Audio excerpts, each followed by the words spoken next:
Students welcome. आज की video में हम बात करेंगे भाषा शिक्षण की प्रचलित विधियां कौन कौन सी हैं। क्योंकि हमने किसी भी भाषा को सिखाना है अगर बच्चों को, तो उसके लिए कुछ विधियां होती हैं जो कि काफ़ी प्रचलित होती हैं। क्योंकि उन विधियों की सहायता से ही हम भाषा को अच्छे ढंग से बच्चों को पढ़ा सकते हैं, उसकी जो शिक्षा वो दे सकते हैं। इसमें जो पहली प्रणाली है, जो विधि है, वो है प्रत्यक्ष शिक्षण प्रणाली। इस प्रणाली का विकास भाषा ज्ञान के प्राकृतिक आधार पर निर्धारित हुआ है। बच्चा अपनी मातृभाषा को सुनता है, उसका अनुकरण करता है। क्योंकि जब बच्चे छोटे होते हैं तब से वो भाषा को सुनते हैं और उसका अनुकरण करके सीखते हैं। उसका प्रमाण क्या होता है कि थोड़े ही दिनों में वह बिना किसी प्रकार के अतिरिक्त श्रम के भाषा नियमों को रटे बिना ही बोलने लगता है। जब छोटा बच्चा बोलने सीखता है, बोलने लगता है, तो वो कोई भी जो भाषा के नियम हैं उनको फॉलो नहीं करता। वो जो सुन रहा है उसका ही अनुकरण कर रहा है और भाषा को सीख लेता है। अब ये थी प्रत्यक्ष प्रणाली। पर इस भाषा शिक्षण की जो विधि है, इसका कुछ इसकी सीमाएं भी हैं, मीन्स इसकी कुछ कमियां भी हैं। पहली है कि जो प्रत्यक्ष प्रणाली से भाषा ज्ञान करने वाला व्यक्ति उस भाषा के मूल में क्षमता प्राप्त नहीं कर पाता, क्योंकि व्यक्ति उस भाषा में सोचता नहीं है। दूसरा है, सोचने के लिए व्यक्ति के मस्तिष्क में शब्द और भावपूर्ण जो समझ से है वो भी होना आवश्यक है। तीसरा है, नैसर्गिक सुविधाओं का अभाव रहता है, क्योंकि ये मातृभाषा सीखते हुए ही उपलब्ध होती हैं। आगे कमी है इसकी, कई भाषाओं के लिए तो मातृभाषा सीखने वाला वातावरण तैयार होने की बात के लिए सोचा भी नहीं जा सकता। इस प्रणाली में उसी भाषा में भाषण का ही अपना चरम लक्ष्य बनाए रखना ही दोषपूर्ण है। आगे शिक्षार्थी मातृभाषा का मस्तिष्क से बहिष्कार नहीं कर सकता। जब तक वह मस्तिष्क से नई भाषा को अपनाएगा नहीं तो कैसे सीख पाएगा। कुछ सीमाएं होते हुए ये जो विधि है वो सुगम है। सुगम है मीन्स पढ़ाने के लिए बच्चों को सही है, ठीक है। हिंदी शिक्षण के लिए इस पद्धति से विद्यार्थियों को भाषा में निपुणता हासिल करने में देरी नहीं लगेगी। इसलिए इस विधि में मौखिक कार्य पर अधिक बल दिया जाता है। अध्यापक पहले बोलता है, बच्चों के समक्ष शब्दों का उच्चारण करता है, और जो बच्चे होते हैं, विद्यार्थी होते हैं, अध्यापक के पीछे पीछे उन्हीं शब्दों का उच्चारण करते हैं। ये क्या है? प्रत्यक्ष प्रणाली। दूसरी विधि है संरचनात्मक उपागम या ढांचागत प्रणाली। संरचना का अर्थ क्या होता है? बनावट, किसी भी चीज का स्ट्रक्चर। हर भाषा का व्यवस्थित कर्म अर्थात बनावट होती है। उस बनावट को समझाते हुए भाषा सिखाना संरचनात्मक प्रणाली कहलाता है। जैसे कि हम जो व्याकरण के नियम हैं वो क्या है? भाषा का उसकी संरचना है, उसकी बनावट है। उसकी जो असल बनावट है वो हम जो व्याकरण है उसके साथ ही समझ सकते हैं। इसमें वाक्यों की संरचनाओं पर विशेष बल दिया जाता है कि एक वाक्य को हम कैसे संपूर्ण लिख सकते हैं। इससे भाषा शिक्षण के लिए मौखिक कार्य व अभ्यास पर बल देना होता है कि बच्चों को जितना हम अभ्यास कराएंगे बच्चे उतना ही जल्दी और तेजी से सीखेंगे। इस प्रणाली में भाषा के कुछ प्रमुख शब्दों एवं समान वाक्यों के माध्यम से भाषा शिक्षण आरंभ होता है। एक जैसे जो शब्द होते हैं या कुछ सामान्य वाक्य होते हैं उससे बच्चों को पढ़ाना आरंभ किया जाता है। शिक्षाविदों का इस प्रणाली के लिए मानना है कि कुछ निश्चित शब्दों तथा वाक्यों के ढांचों का प्रयोग करते हुए शिक्षार्थी 3 या 4 वर्ष में जो भाषा हो सीख लेता है। आवश्यक है भाषा शिक्षण के संदर्भ में इन संरचनाओं को समझने का बड़ा महत्व है। जो संरचना है उनको समझना बहुत ज़रूरी है। सभी भाषाओं में पदों का अपना एक क्रम होता है। जैसे कि अंग्रेजी वाक्य में पदों को पहले कर्ता फिर क्रिया और कर्म में व्यवस्थित किया गया है। परंतु हिंदी में क्या होता है, कर्म। कैसे कर्म है, पहले कर्ता, फिर कर्म और फिर क्रिया आती है। हिंदी वाक्य में पद कर्म का नियम है कि जो कर्ता है वो पहले आएगा, फिर कर्म और अंत में क्रिया आएगी। ऐसा ही पंजाबी में है। जैसे राम पुस्तक पढ़ता है, हुण यह नहीं होता कि पुस्तक पढ़ता है राम।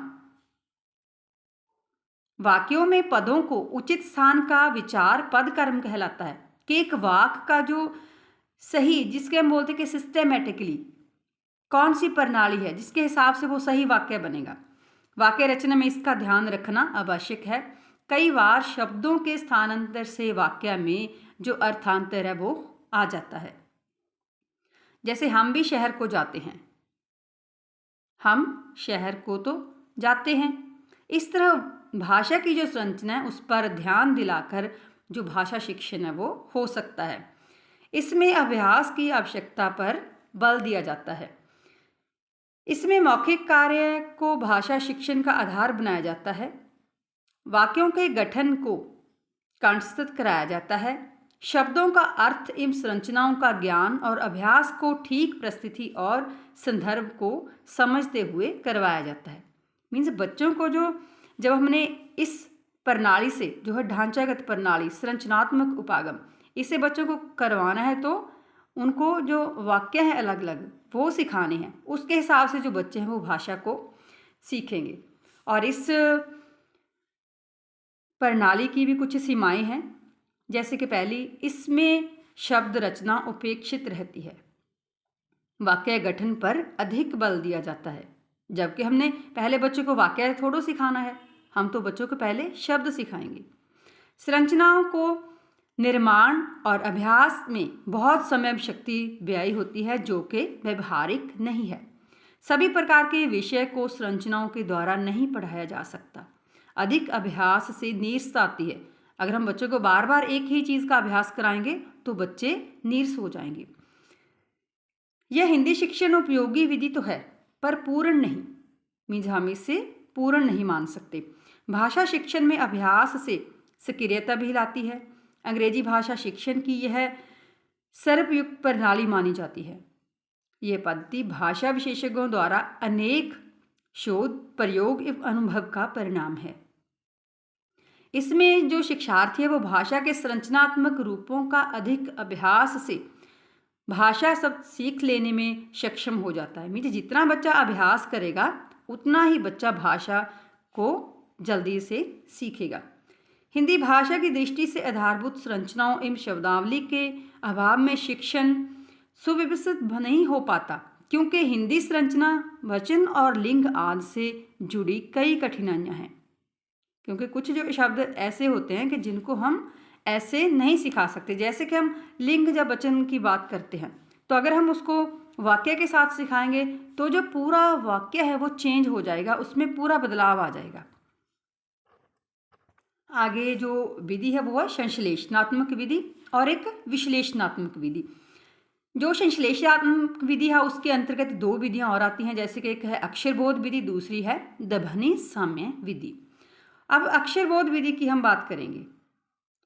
यह एक प्रभावी विधि और संसार में सबसे पुरानी विधि भी है। प्राथमिक स्तर पर इस विधि का ही प्रयोग किया जाता है। इस विधि के अनुसार बच्चों को पहले स्वर, व्यंजन तथा मात्राएं व संयुक्त अक्षरों का ज्ञान करवाया जाता है। अध्यापक अक्षर को पढ़ता है और विद्यार्थी उस अक्षर की ध्वनि को समझते हुए उसका अनुकरण करता है। यह है अक्षरबोध विधि कि बच्चों को पहले जो अक्षर हैं वो सिखाए जाते हैं, उसकी ध्वनि बोलने में कैसे उसकी ध्वनि आ रही है वो बच्चों को सिखाया जाता है। इसके गुण भी हैं कुछ। जैसे पहला कि अक्षरबोध कराना वाचन करवाने के लिए अति आवश्यक है। इसके बिना कोई भी भाषा सीखना अति कठिन कार्य होता है। अगर हमें जो अक्षर हैं उनकी पहचान नहीं है तो हम जो वाचन है वो नहीं कर सकेंगे।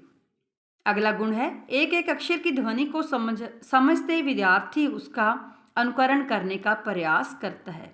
तीसरा इसका गुण है समझने के बाद उसका उसी तरह अभ्यास जारी रहता है। अध्यापक उसका उचित मार्गदर्शन करता रहता है। अक्षरबोध विधि के यहाँ पे गुण हैं और उसी के साथ कुछ इसमें दोष भी हैं। पहला है, विद्यार्थी को अक्षर निरर्थक व निर्जीव से लगते हैं, क्योंकि अगर हम किसी एक अक्षर की बात करते हैं तो उसका कोई भी अर्थ नहीं होता, क्योंकि उसका ना तो उन्हें प्रयोजन ज्ञात है और ना ही कोई उत्सुकता लगती है। जैसे कि हम अकेला बोलते हैं क का कोई अर्थ नहीं है, ख बोलते हैं, ख का भी कोई अर्थ नहीं है। मीन्स को जो अकेला अक्षर है उसकी कोई वैल्यू नहीं है। विद्यार्थी का उन अक्षरों से कोई संबंध नहीं होता, वे रुचि लेकर उनको देखना भी नहीं चाहते। यह विधि अवैज्ञानिक है, क्योंकि भाषा की इकाई वाक्य तथा शब्द है। अगर हमने किसी को कोई बात समझानी है तो या तो हम पूरा शब्द बोलेंगे या फिर हम पूरा वाक्य कहेंगे, मगर जो एक एक अक्षर हम सिखाते हैं इससे कोई भी जो बात अच्छे से नहीं बनती। परंतु इस विधि में भाषा शिक्षण का आधार हम वर्ण या अक्षर मानते हैं, इसलिए यह सर्वमान्य भी नहीं है। एक एक अक्षर को जोड़कर शब्द को अटक अटक कर पढ़ने का अभ्यास होने लगता है। जैसे कि हमने एक एक अक्षर को सीख लिया, क म ल। अब इसको हम पहले बच्चा इनको सोचेगा कि ये क है, म है, ल है, तो ये क्या बनेगा, कमल। यह आदत वाचन की गति को बढ़ाने में बाधक हो सकती है। हो सकता है कि बच्चे को ऐसे जोड़ जोड़ कर पढ़ने की जो आदत है वो ऐसे ही हो जाए। अगला दोष है, इस विधि से अक्षर बोध कराने में पर्याप्त समय भी लगता है, क्योंकि देखो जब हम बच्चों को पहले सिखाना शुरू करते हैं कोई भी भाषा के जो अक्षर हैं तो बहुत समय लग जाता है।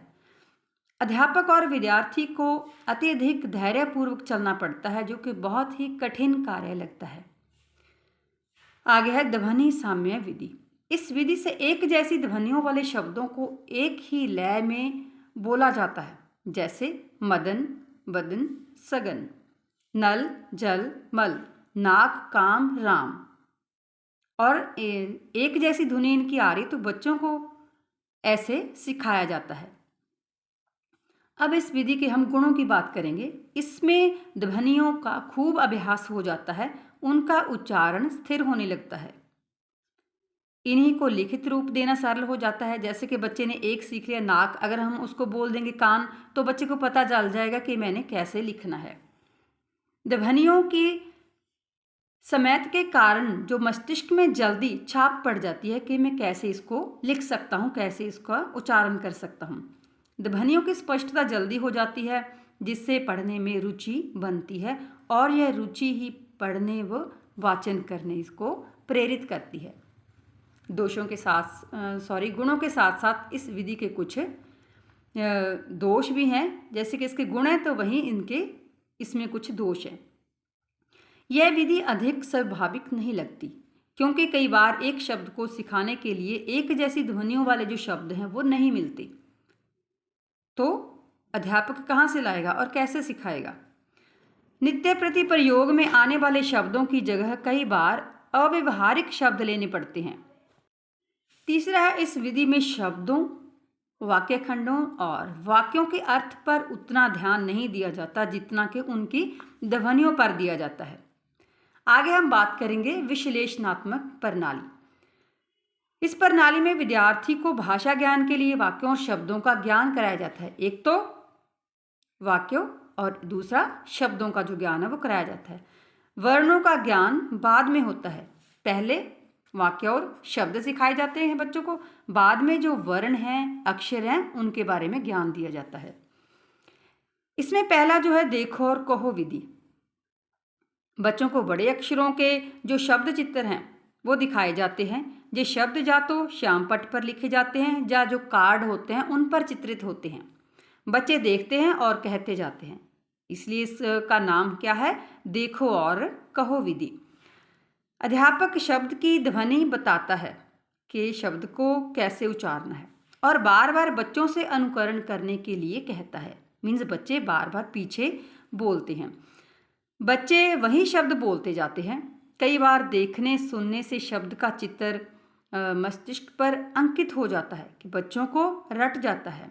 अध्यापक चित्रण को और गहरे में अंकित करने के लिए उस वस्तु या वस्तु के चित्र को प्रस्तुत करता है। इस तरह शब्द की बार बार आवृत्ति हो जाती है और बच्चों को याद हो जाता है।